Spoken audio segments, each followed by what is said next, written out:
Naisip mo na ba na kahit sikat na sikat sa buong mundo, bakit hindi kailanman iniiwan ng Amerika ang Israel? Mahal ng Amerika ang Israel. Parang pagkatapos ng mga kwento ni Layla at Majnu at Romeo at Juliet, ang love story ng Amerika at Israel ang isa sa mga pinakakilalang relasyon sa buong mundo.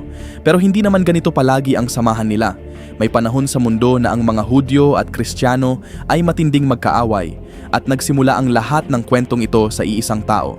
Pero bago tayo magsimula, kung bago ka pa lamang sa aming channel, mag-subscribe ka na para naman lagi kang updated sa mga ganitong uri ng video. Nagsimula ito mahigit 2,000 taon na ang nakalipas noong panahon ni Isa al-Salam, kung saan halos lahat ng Hudyo ay nakatira sa rehiyon ng Palestine. Wala silang kapangyarihan noon dahil ang Palestine ay sakop ng Imperyong Romano, isang napakalakas na superpower. Itinuring nilang parang alipin ang mga Hudyo at labis silang inaapi. Dahil sa matinding pang-aapi na ito, napansin ng mga eskolar ng Hudyo na tila natupad na ang lahat ng palatandaang nakasulat sa Torah. Naniniwala sila na dumating na ang panahon para sa pagdating ng Mesyas na magliligtas sa kanila. Iniisip nila na kapag dumating ang Mesyas, kakampi ito ng mga eskolar, pupuri sa kanila at magiging kaibigan nila. Pero hindi iyon ang nangyari. Paulit-ulit na nagtipon ng mga tao si Isa al-Salam at hayagang kinontra ang mga eskolar ng Hudyo. Ipinaliwanag niya na ang relihiyon ay napasama dahil sa kanila. Dahil dito, nagsimulang magalit sa kanya ang mga eskolar ng Hudyo at nakipagsabwatan sa Imperyong Romano para ipapatay siya. Pinilit ng mga eskolar ang imperyo na hatulan siya ng kamatayan. Sinabi ng gobernador ng imperyo, "Sige, papatayin namin ang taong ito, pero tandaan ninyo, ang dugo ni Jesus ay mapupunta sa inyo, hindi sa amin na mga Romano." At sumagot ang mga Hudyo, "Huwag kayong mag-alala. Ang dugo ni Jesus ay sa amin at sa aming mga salinlahi." Ngunit ayon sa paniniwala, si Isa al-Salam ay naligtas mula sa sabwatan. Pagkatapos ng kanyang pag-alis, hindi na muling namuhay ng payapa ang mga Hudyo sa Palestine. Hindi nagtagal, sumiklab ang isang malaking digmaan sa pagitan ng Imperyong Romano at ng mga Hudyo. Lubusang natalo ang mga Hudyo, libo-libo ang napatay. Winawasak ang kanilang pinakamahalagang lugar sa Jerusalem, ang Second Temple. At tuluyan silang pinalayas mula sa lupain. Napilitan silang magkalat sa iba't ibang bahagi ng mundo. Sa loob ng sumunod na 500 taon, tanging isang bagay ang hiniling ng bawat Hudyo, ang makabalik muli sa Palestine. At iyon nga ang nangyari. Pagkalipas ng 500 taon, may bagong kapangyarihang umusbong sa mundo, ang kaharian ng Medina. Mabilis na lumawak ang kapangyarihan ng mga Muslim. Sa panahon ni Umar ibn al-Khattab, tuluyan nilang tinalo ang Imperyong Romano at nakuha ang Palestine at Jerusalem. Bago sumuko ang Jerusalem, may isang kondisyon ang mga Kristiyano na huwag papasukin ang mga Hudyo sa lungsod. Ngunit hindi ito sinunod ni Umar ibn al-Khattab. Sa halip, pinayagan niyang makabalik ang mga Hudyo sa Jerusalem. Dahil dito, sa loob ng 400 taon, naging magkaibigan ang mga Hudyo at Muslim at ang mga Kristiyano naman ang naging kalaban nila. Ngunit matapos ang 400 taong pamumuno ng mga Muslim sa Palestine, muli itong nawala sa kanila. Ang nangyari ay may isang bagong papa na umangat sa Europa, si Pope Urban II. Isa siyang napakadelikadong pinuno. Pagdating pa lang niya, agad niyang inutusan ang mga tao at hari sa Europa na makipagdigma laban sa mga Muslim upang mabawi ng mga Kristiyano ang kanilang kalayaan. Para mabawi ang banal na lungsod ng Jerusalem, nagkaisa ang mga Kristiyano sa Europa at sinalakay ang mga Muslim. Pero ang problema noon, ang mga pinunong Muslim ay abala sa sariling luho at mga digmaan sa isa't isa, kaya hindi nila napigilan ang paglusob ng mga Kristiyano. Dahil dito, mabilis na nasakop ng mga Kristiyano ang buong Palestine at nagsimula ang matinding pagkitil. Walang awang kinitil ang mga Muslim. Sinasabing umabot sa punto na hindi ka na makakatayo sa loob ng Al-Aqsa Mosque dahil napuno ito ng mga bangkay. Sa panahong iyon, hindi lang mga Muslim ang target ng mga Kristiyano. Mas matindi pa nga ang galit nila sa mga Hudyo dahil pinaniniwalaan nilang ang mga Hudyo ang nagtaksil at nagplano laban kay Jesus Christ noon. Kaya bukod sa pagkitil sa mga Muslim, sinimulan din nilang tugisin ang mga Hudyo. Sa takot, nagtago ang mga batang Hudyo at kababaihan sa kanilang mga templo at sinagoga. Pero nang malaman ito ng mga Kristiyano, sinunog nila ang mga gusali at libo-libong Hudyo ang nasunog ng buhay. Matapos nito, halos 70 taon ding hindi nabawi ng mga Muslim ang Palestine hanggang sa may isang leader na muling umangat. Si Salahuddin Ayyubi, siya ang nagkaisa muli sa mga Muslim at muling lumaban para sa Palestine. Sa panahong ito, maging ang mga Hudyo ay sumuporta sa kanya. Kahit ang kilalang scholar na si Maimonides ay naging bahagi ng kanyang kampo at nagsilbi pa bilang personal na manggagamot niya. Sa huli, nagtagumpay si Salahuddin Ayyubi at nabawi ang Palestine. At muli, bumalik ang kapayapaan sa pagitan ng mga Muslim at Hudyo, hindi lang sa Palestine, kundi sa iba pang lugar na sakop ng mga Muslim. Namuhay ang mga Hudyo ng may respeto at seguridad, at kadalasan ay iniiwasan nila ang pakikisalamuha sa mga Kristiyano. Pero, ang pinakamalakas na komunidad ng mga Hudyo noon ay wala sa Palestine, kundi sa isa pang Muslim na kaharian, ang Andalusian Spain.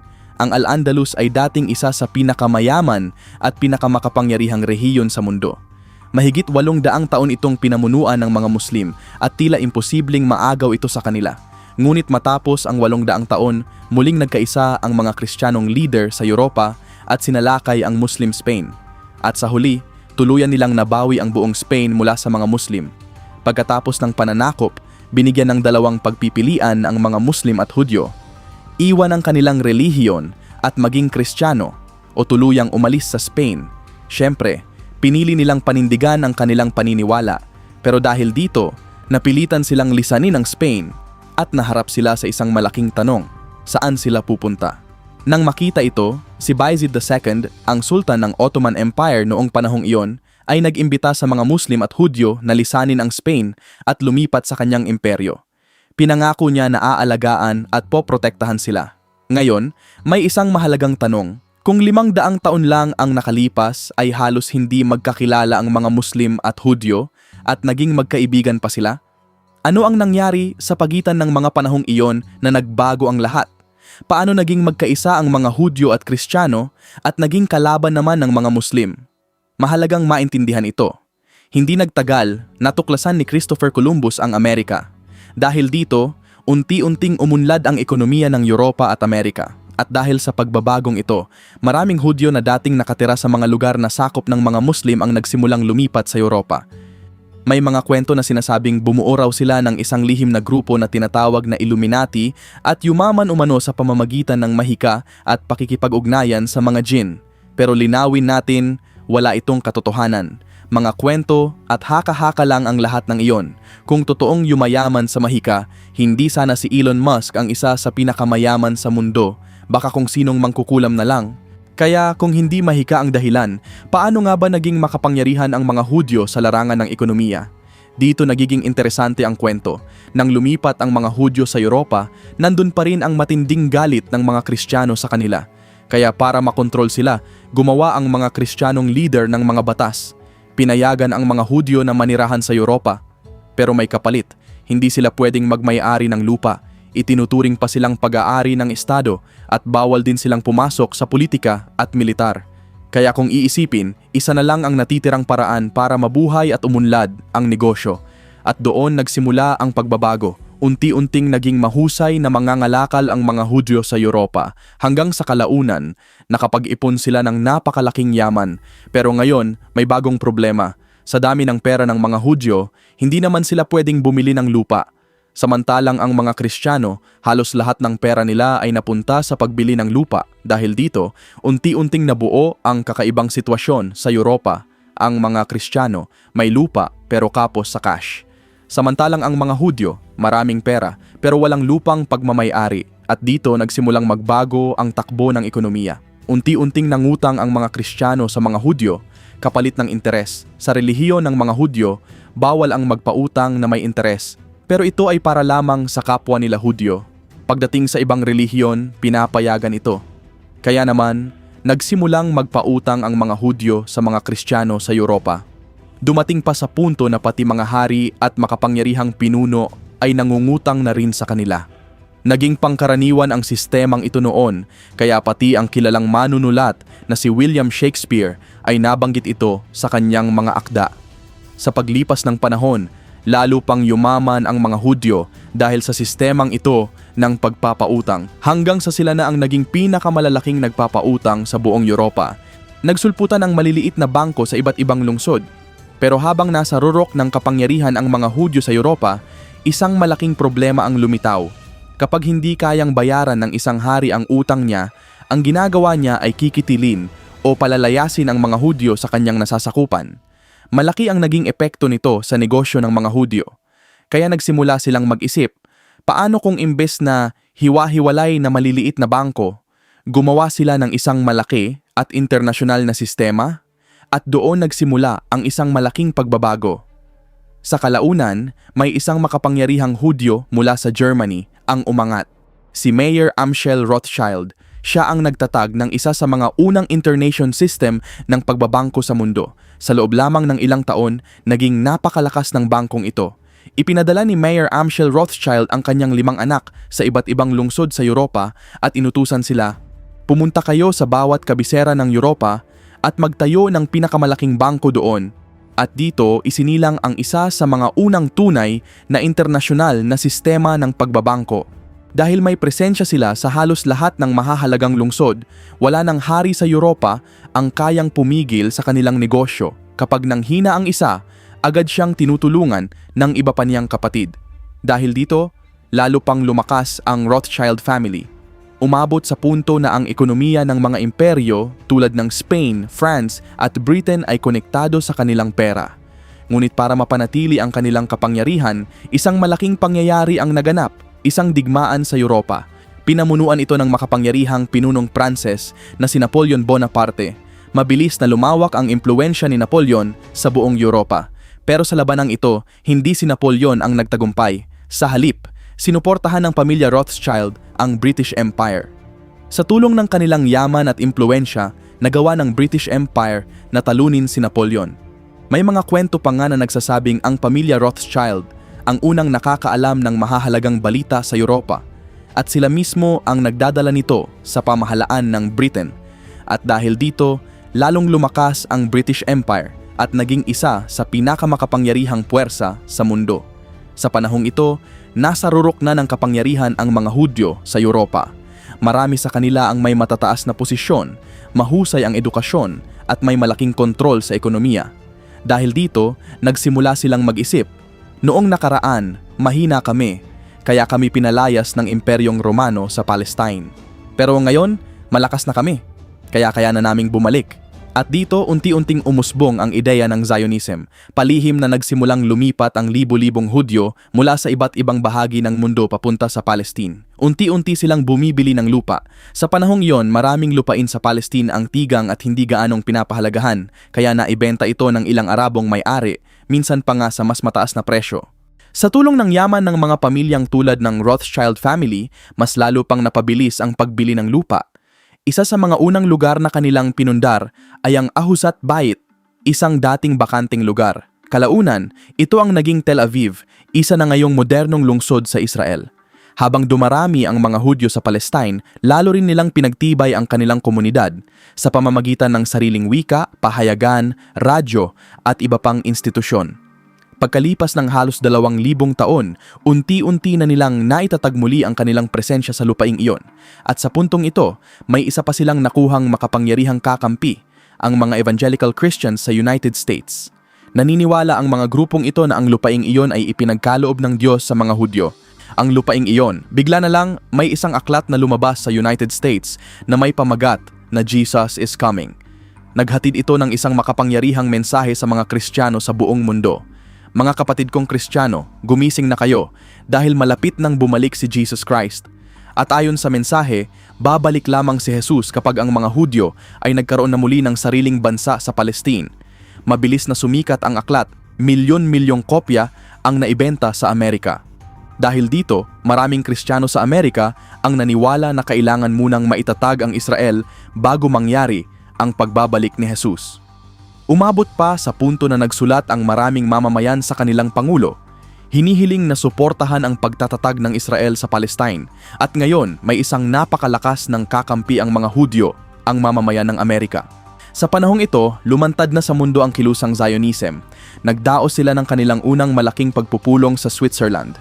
Dito, nagsalita ang kanilang leader na si Theodor Herzl at sinabi, "May sasabihin ako ngayon na maaring pagtawanan ninyo, pero balang araw, magkakaroon ng sariling bansa ang mga Hudyo sa Palestine." Sa panahong iyon, parang imposibleng mangyari ito, pero iginiit niya, "Hintayin ninyo, Sa loob ng 50 taon, matutupad ito. At nakakagulat, eksaktong 50 taon matapos ang pahayag na iyon, na itatag ang Estado ng Israel dahil sa matinding dedikasyon ng mga Zionist, nagsimula na rin silang bumuo ng mga simbolo, kabilang ang kanilang bandila. Nagpadala rin si Theodore Herzl ng mga tao sa Palestine upang lihim na pag-aralan ang sitwasyon sa Jerusalem. Nagpadala sila ng mensahe, maganda ang nobya ang Jerusalem, pero ang problema, may asawa na siya. Sa panahong iyon, ang Palestine ay nasa ilalim pa rin ng Ottoman Empire at ang namumuno ay si Sultan Abdul Hamid II, isang matatag at matapang na pinuno. Kaya't personal siyang nilapitan ni Herzl at inalok.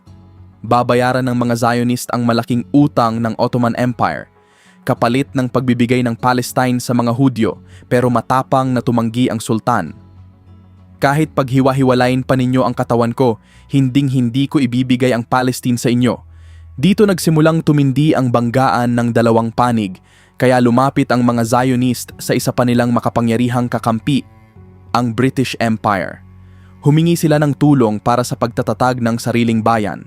Sa una, inalok sila ng Britain ng ibang lugar, tulad ng Uganda o Argentina. Pero malinaw ang sagot ng mga Hudyo. Kung paanong ang mga German ay nasa Germany, ang mga Pranses sa France at ang mga Ingles sa England, ang mga Hudyo ay sa iisang lugar lamang maninirahan, ang Palestine. At dito, nagsimula ang mas malaking plano, ang pabagsakin ang Ottoman Empire. Hindi nagtagal, sumiklab ang pinakamalaking digmaan sa mundo, ang World War I. At tulad ng dati, muling humingi ng tulong ang British Empire sa kanilang matagal ng kaalyado, ang Rothschild family. At para makuha ang kanilang suporta, nangako ang British Empire sa Rothschild family na sa ilalim ng digmaang ito, aagawin nila ang Palestine mula sa Ottoman Empire at tutulong sa pagtatatag ng isang bagong bansa, ang Israel.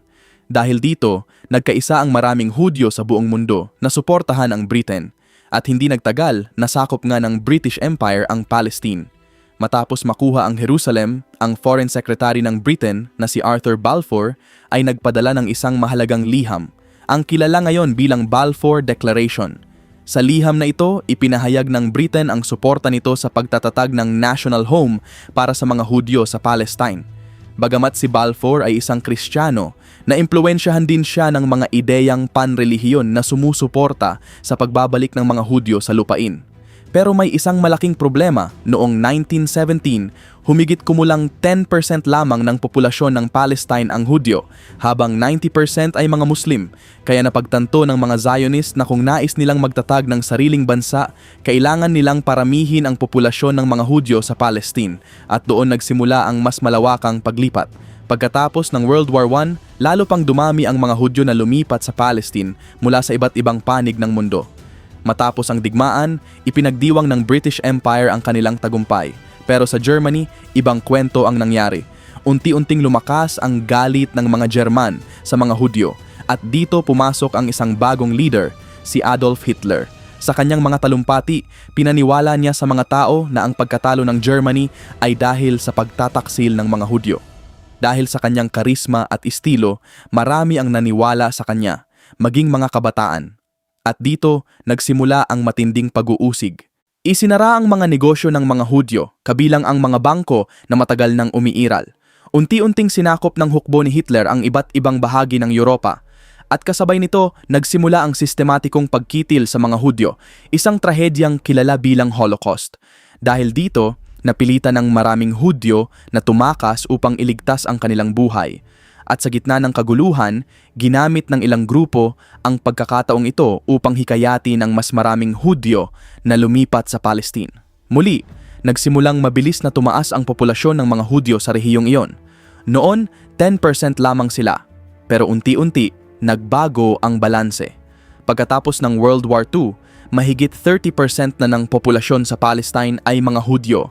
Nanalo man ang British Empire sa digmaan, malaki rin ang naging pinsala at paghina nito. Dahil sa paghina ng Britain, unti-unti nang nagkakaroon ng kalayaan ang mga koloni nito tulad ng India, Pakistan at Sri Lanka. Sa parehong panahon, lumakas din ang panawagan sa Palestine, lalo na mula sa mga Hudyo na tapusin na ang pamumuno ng Britain. Gusto nilang matupad ang pangako na magkaroon ng sariling estado, pero may problema pa rin. Kahit dumami na ang mga Hudyo, karamihan pa rin ng populasyon sa Palestine ay mga Muslim.